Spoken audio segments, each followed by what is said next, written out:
На источниот регион му предстои силна инвестицијска година, најавуваат градоначалниците.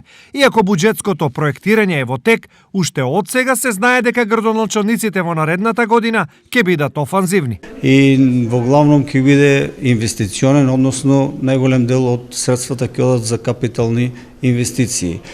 Знаете дека буџетот согласно законот за извршување на буџетот е лимитиран врз основа на претходните 3 години на извршувањето, така да во овој дел немаме многу можност за проширување. Во моментот имаме 12 проекти и ова наше учество кое што треба да биде кофинансирање некаде околу 14 милиона денара ќе се најдат во сите овие развојни проекти. По 2 години борба за раздолжување, Пробиштип годинава конечно ќе се стабилизира и општината веќе сама ќе може да си го прави ЕСАПот. Веќе можам да кажам дека буџет за 2020 година ќе биде инвестицијски буџет каде што програмите на улици и патишта ќе носат доста голема сума, станува збор за неколку улици, реконструкција, асфалтирање на нови улици во општина Пробиштип, капитални проекти како што се реконструкција на киносала, односно на Домот на културата, еден преубав проект кој што обезбедивме донација од 20 милиони,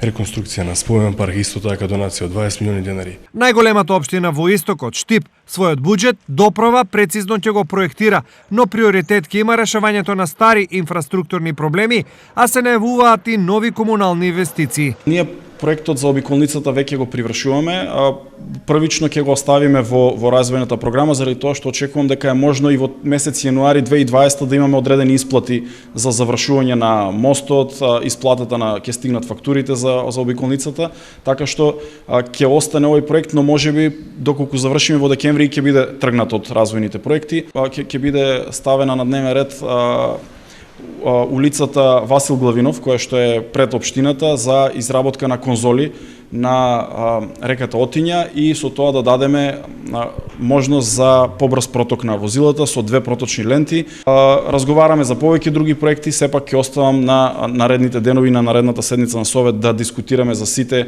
важни точки и теми кои што се значени. Колкави точно ќе бидат буџетските износи се уште е неизвестно, зашто во моментов прецизно се анализираат и пресметуваат сите стари, но и нови ставки. Но за подсетување, оваа година буџетите во општините изгледаа вака. Штип 14 милиони евра, Кочани 8,5, Берово, Виница и Делчево по 4, Македонска Каменица 3,6 милиони, а Пехчево 2,5 милиони евра. Без оглед дали идните буџети ќе бидат поголеми или нешто помали, важно е колку проблеми тие ќе им решат на граѓаните. Ова им е јасно на сите градоначалници, особено што се однесува на идната година која за нив ќе биде предизборна. Со други зборови, на нив веќе им гори и на столчињата и на нозете, па нормално е да се очекува нивна работна офанзива.